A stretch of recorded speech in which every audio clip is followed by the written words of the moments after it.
Hi everyone, this is Nikita Vaidya. In this video, we are going to see participation in budgeting process. So firstly, we'll see two main approaches in budgeting. ठीक है, to main approaches क्या है, top down and bottom up.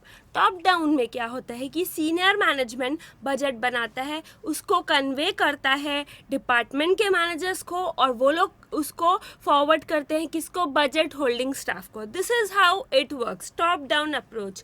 ये क्या है, बहुत ही जल्दी बनते हैं, टाइम कंज्यूमिंग नहीं होते क्योंकि सीनियर मैनेजमेंट को जैसा सही लगता है वो बजट बना देते हैं. फिर दूसरा होता है बॉटम अप अप्रोच. ये नहीं क्या, बजट होल्डिंग स्टाफ जो है वो बजट बनाएगा, ठीक है, वो बताएगा कि ये रिक्वायरमेंट्स है, ठीक है, वो उसको देगा किसको, डिपार्टमेंट मैनेजर को. बॉटम अप डिपार्टमेंट मैनेजर को देगा, वो देगा सीनियर मैनेजमेंट को. सीनियर मैनेजमेंट अगर उसको रिजेक्ट करता है तो वो उसको वापस देगा डिपार्टमेंट मैनेजर को. अगर वो उसको रिजेक्ट नहीं करता तो फिर वो वापस किसको देगा, सीनियर मैनेजमेंट फिर भी डिपार्टमेंट मैनेजर को देगा और डिपार्टमेंट मैनेजर देगा होल्डिंग स्टाफ को. ठीक है, लेकिन अगर रिजेक्ट कर देता है तो डिपार्टमेंट मैनेजर उसमें कुछ चेंजेस करके वापस सीनियर मैनेजमेंट को देगा और फिर वो एक्सेप्ट कर लेता है तो वो देगा डिपार्टमेंट मैनेजर को और डिपार्टमेंट मैनेजर वापस देगा किसको, होल्डिंग स्टाफ को. Right, this is how it works. It is also called participative approach क्योंकि जितने भी बजट होल्डिंग स्टाफ है, जितने भी डिपार्टमेंट मैनेजर है, उन सबका पार्टिसिपेशन रहता है किसमें, बजट बनाने में. राइट, तो ऐसे कभी कभी बोला जाता है कि ये ज़्यादा अच्छी अप्रोच है क्योंकि इससे मोटिवेटेड रहते हैं मैनेजर्स क्योंकि खुद ने पार्टिसिपेट किया है बजट बनाने में. लेकिन कुछ स्टडीज़ ऐसा बोलती है कि ऐसा हमेशा नहीं है. कुछ सिचुएशन और कुछ फैक्टर में पार्टिसिपेटिव अप्रोच अच्छे रहते हैं और कुछ में अच्छे नहीं रहते. Right, so two main approach क्या है, top down and bottom up. ठीक है, this is also called participative approach.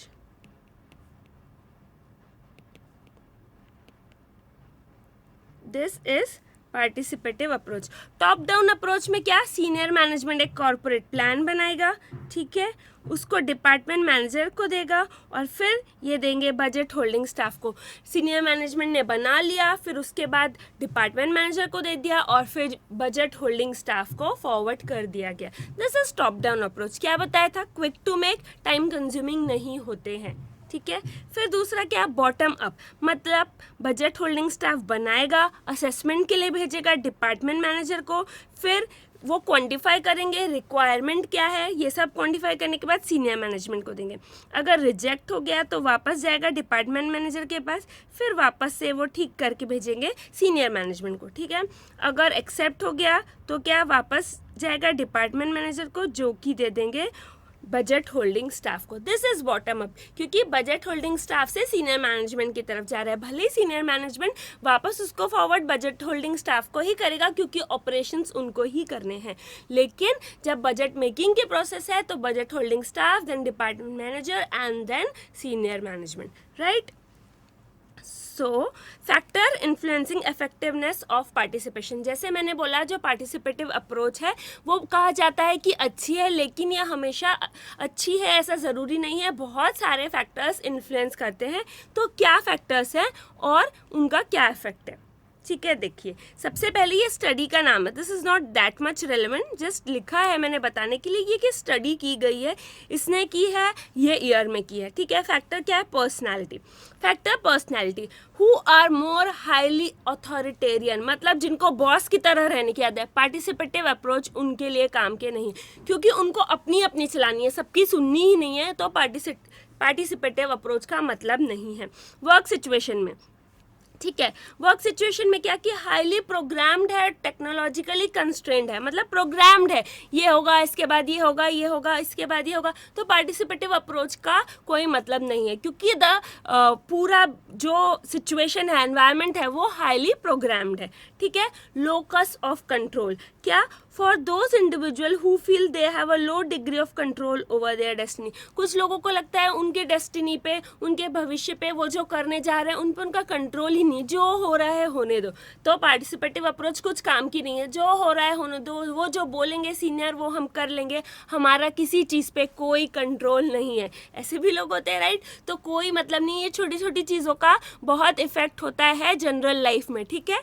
तो अभी क्या, जॉब डिफ़िकल्टी, जहाँ जॉब डिफ़िकल्टी लो है, ठीक है, वहाँ पार्टिसिपेटिव अप्रोच लेस इफेक्टिव है। फिर type of organizational structure, centralized organization, centralize मतलब सारे डिसीजन सीनियर मैनेजमेंट लेता है, तो वहाँ पार्टिसिपेटिव अप्रोच काम की नहीं है, क्योंकि आपने कुछ कर भी लिया पार्टिसिपेट, तो डिसीजन कौन लेगा? सीनियर मैनेजमेंट लेगा, ठीक है? तो क्या देखा हमने कि पर्सनालिटी जो थोड़े ज़्यादा बॉसी होते हैं, अथॉरिटेरियन होते हैं, वहाँ लेस इफेक्टिव है अप्रोच। कौन सी? पार्टिसिपेटिव अप्रोच, यानी कौन सी? बॉटम अप अप्रोच, ठीक है? फिर हाईली प्रोग्राम्ड एनवायरनमेंट में कोई मतलब नहीं है, क्योंकि ऑलरेडी प्रोग्राम्ड है एनवायरनमेंट। फिर जिनको लगता है उनके भविष्य पे या उनके काम पे उनका कोई कंट्रोल नहीं है, ठीक है? नो कंट्रोल ऑन डेस्टिनी, और जहाँ जॉब डिफिकल्टी लो हो वहाँ, और जहाँ सेंट्रलाइज्ड ऑर्गेनाइजेशन हो। So these are the factor influencing effectiveness of participation. ऐसे बहुत सारे फैक्टर्स हैं, बट और हो सकते हैं, लेकिन ये स्टडी की गई है और ये हमारे पढ़ने के लिए ज़रूरी है, इसलिए मैंने आपको बताया। फिर क्या, circumstances where top down budget setting is preferable. हमने ये बताया कि पार्टिसिपेटिव कहाँ कम प्रेफरेबल है, ठीक है? अब हम बता रहे हैं कि टॉप डाउन कहाँ प्रेफरेबल है। तो सबसे पहला ये कि वे पर्सनालिटी कैरेक्टरिस्टिक ऑफ पार्टिसिपेशन में limit the benefits of participation. Personality characteristic, जैसे मैंने अभी बोला कि जिनको लगता है कि उनका कोई कंट्रोल ही नहीं है डेस्टिनी पे, पर्सनालिटी है वो उनकी, ठीक है, तो कोई मतलब ही नहीं है, और वहाँ पे क्या यूज़ आएगा? टॉप डाउन अप्रोच की लिमिट कर रहे हैं, ठीक है? अब मेरा कंट्रोल ही नहीं है, पार्टिसिपेटिव अप्रोच मैंने अप्लाई कर दी ऑर्गेनाइजेशन में, तो मैं कुछ कर ही नहीं रही हूँ। सीनियर मैनेजमेंट सोच रहा है मैं बजट बना रही हूँ, लेकिन मैं सोच रही हूँ मैं जो कर रही हूँ उस पर मेरा कंट्रोल ही नहीं है। पर्सनैलिटी कैरेक्टरिस्टिक है, ये लिमिट कर रही है मेरे पार्टिसिपेशन को, मैं पार्टिसिपेट ही नहीं कर रही हूँ। क्यों पार्टिसिपेट नहीं कर रही हूँ? मेरे को लग रहा है मेरे हाथ में कुछ है ही नहीं। यहाँ टॉप डाउन अप्रोच अच्छी है, क्योंकि जो नीचे लोअर लेवल है वो कुछ कर नहीं रहा है, पर्सनैलिटी कैरेक्टरिस्टिक के कारण पार्टिसिपेट नहीं कर रहे। मेरी पर्सनैलिटी है कि मैं पार्टिसिपेट नहीं करना चाहती, तो टॉप डाउन अप्रोच ही प्रेफरेबल है। Now second, where participation is not enough and managers can influence the result. मतलब पार्टिसिपेट करने से भी कोई मतलब नहीं है, जो इन्फ्लुएंस है वो हायर मैनेजमेंट का ही होगा, मुझसे हायर मैनेजर का ही होगा, तो टॉप डाउन अप्रोच ही अच्छी है। फिर third, where a process is highly programmable and clear stable input output relationships. मतलब इतनी ज़्यादा प्रोग्रामेबल है प्रोसेस, और क्लियर इनपुट का क्लियर आउटपुट, ये इनपुट आउटपुट रिलेशनशिप बहुत ही क्लियर है। तो चुपचाप टॉप डाउन करो, क्योंकि पार्टिसिपेट करेंगे तो भी बजट वही बनेगा, और टॉप डाउन में भी बजट वही बनेगा, तो बेटर है टॉप डाउन, क्योंकि वो क्विक है, उसमें टाइम कंजम्पशन कम होता है, ठीक है? फिर firm has large number of homogeneous units operating in a stable environment. मतलब कोई भी ऐसा नहीं है कि कुछ अलग एनवायरनमेंट है या अलग अलग यूनिट्स है, एक स्टेबल एनवायरनमेंट है, उसमें एक जैसे यूनिट्स है। टॉप डाउन अप्रोच करेंगे, एक जैसा सबके लिए बजट बना देंगे, और ऐसे ऑर्गेनाइजेशन वर्क कर लेगा, राइट? सो हमने पहले क्या देखा था कि पार्टिसिपेटिव अप्रोच कहाँ कम इफेक्टिव है, फिर हमने देखा टॉप डाउन कहाँ ज़्यादा इफेक्टिव है। तो हमने ये देखा सबसे पहले कहाँ प्रेफरेबल है वो, कि पार्टिसिपेशन मैं नहीं कर रही हूँ मेरे कुछ पर्सनालिटी कैरेक्टरिस्टिक के कारण, ठीक है? मेरे कुछ पर्सनालिटी है, ये इस इंसान की कुछ पर्सनालिटी है, उसके कारण वो पार्टिसिपेट नहीं कर रहा है, तो कोई मतलब नहीं है पार्टिसिपेटिव अप्रोच का, टॉप डाउन अप्रोच, ठीक है? नाउ सेकेंड, पार्टिसिपेशन इनफ ही नहीं है, वैसे भी जो डिसाइड करेगा वो सीनियर मैनेजर ही करेगा, ठीक है? थर्ड क्या, स्टेबल इनपुट आउटपुट रिलेशनशिप है, top down approach easily work कर सकता है, और होमोजीनियस यूनिट्स है एक स्टेबल एनवायरनमेंट में, तो ठीक है? ये कुछ क्या है, रीजंस है या कुछ सर्कमस्टेंस है जहां टॉप डाउन अप्रोच लग सकती है या लगनी चाहिए, ठीक है? Now, 3 distinct style of using budget and actual cost information in performance evaluation। मतलब क्या कि 3 अलग अलग तरीके से बजट यूज़ हो सकता है परफॉर्मेंस इवेल्यूएशन के लिए। हम ये नहीं बोल सकते कि एक ये जो बजट का यूज़ है या ये बजट का स्टाइल है वो बेटर है दूसरे से, हमको बैलेंस करके इवेल्यूएट करना है परफॉर्मेंस। ऐसा 3 क्या है, बजट कंस्ट्रेंट, ठीक है, प्रॉफिट कॉन्शियस और नॉन अकाउंटिंग, ठीक है? इन तीनों में से कौन सी बेटर है नहीं नहीं बोल सकते, हमको बैलेंस बनाना है। बजट कंस्ट्रेंट मतलब जिनका बजट ही टारगेट है, बजट के हिसाब से चलते हैं। ये बजट है, अच्छा हुआ ठीक है, नहीं हुआ नहीं, अच्छा करो ठीक है, बजट कंस्ट्रेंट। प्रॉफिट कॉन्शियस मतलब कि हम इफेक्टिवनेस पे ध्यान देते हैं, ऑर्गेनाइजेशन की जनरल इफेक्टिवनेस पे, किसको ध्यान रख के, लॉन्ग टर्म गोल को, ठीक है। प्रॉफिट कॉन्शियस, हमको प्रॉफिट कमाना है, कॉन्शियस है हम इफेक्टिवनेस के लिए, लेकिन लॉन्ग टर्म गोल को ध्यान में रखते हुए। बजट कंस्ट्रेंट में क्या, बहुत ही शॉर्ट टर्म गोल्स को ध्यान में रखते हैं।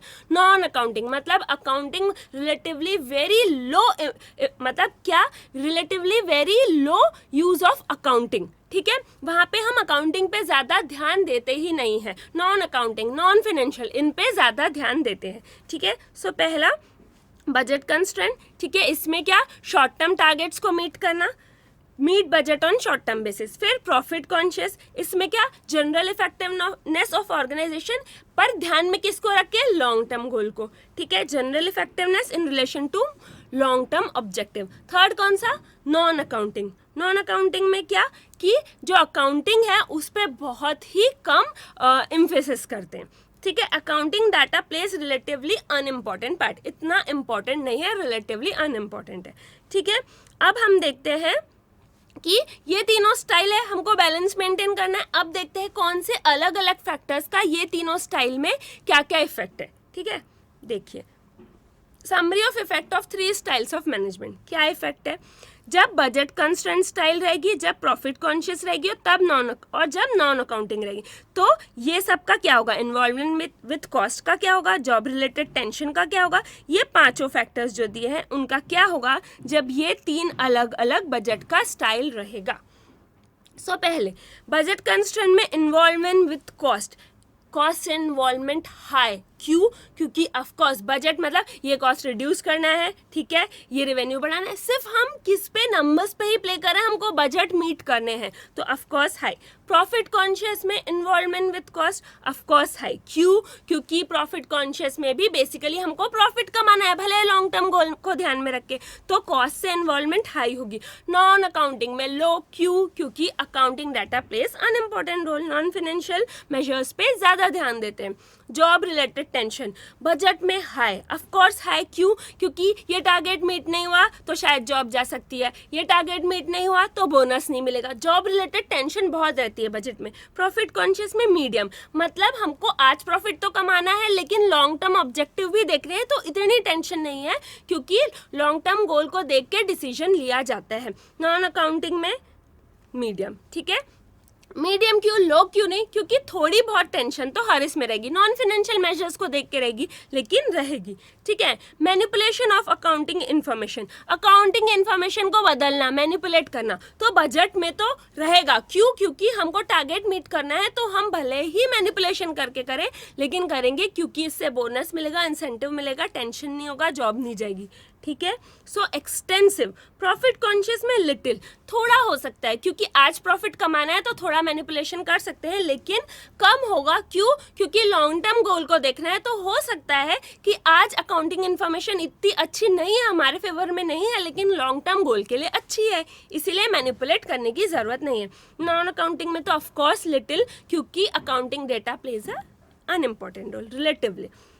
रिलेशन विथ सीनियर, इसमें पहले में अच्छे रिलेशन नहीं रहेंगे, पुअर, क्यों, क्योंकि जब बजट कंस्ट्रेंट एनवायरनमेंट रहेगा तो क्या होगा कि हम वो सीनियर हमको बोलता रहेगा, अरे ये टारगेट मीट नहीं किया, ये टारगेट मीट करो, ऐसा करो, अब ये टारगेट मीट कर लिया, इससे बेटर टारगेट मीट करो, तो सीनियर से थोड़ा रिलेशन पुअर ही रहेगा। प्रॉफिट कॉन्शियस में क्या, गुड, अच्छे रिलेशन रहेंगे, क्योंकि लॉन्ग टर्म गोल की तरफ हमको जाना है, हम अच्छे रिलेशन बना के चलेंगे, ठीक है। नॉन अकाउंटिंग में गुड, क्योंकि ऐसा नहीं है आज ये नहीं हुआ, आज ये डेटा अकाउंटिंग का अच्छा नहीं है, आज ये बजट मीट नहीं हुआ तो तुमको पेनल्टी होगी, ये होगी, ऐसा कुछ नहीं है, इसलिए ऑफकोर्स गुड होंगे। पुअर क्यों, बजट कंस्ट्रेंट में पेनल्टीज होती है, एकदम प्रेशराइज करते हैं सीनियर्स।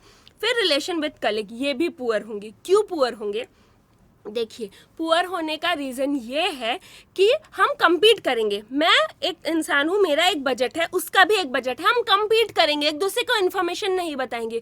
क्यों? क्योंकि हमको तो अपना बजट मीट करना है, हमको तो इंसेंटिव चाहिए। प्रॉफिट कॉन्शियस में गुड होंगे क्योंकि लॉन्ग टर्म गोल के जाने के लिए हम सब साथ साथ जाएंगे, ठीक है। नॉन अकाउंटिंग में भी गुड होगा। तो हम ये नहीं बोल सकते कि बजट कंस्ट्रेंट गलत है, प्रॉफिट कॉन्शियस सही है, नॉन अकाउंटिंग सही है। हमको बैलेंस बनाना है, ठीक है। इन तीनों का बैलेंस बना के हमको चलना है और इसी तरीके से ऑर्गेनाइजेशन बेटर वर्क करेगा। So this was about what effects of approaches of what budget, top down and bottom up, और उसके बारे में हमने चीज़ें देखी थोड़ी बहुत, ठीक है। सो इसमें कोई भी डाउट हो please feel free to ask. Bye bye.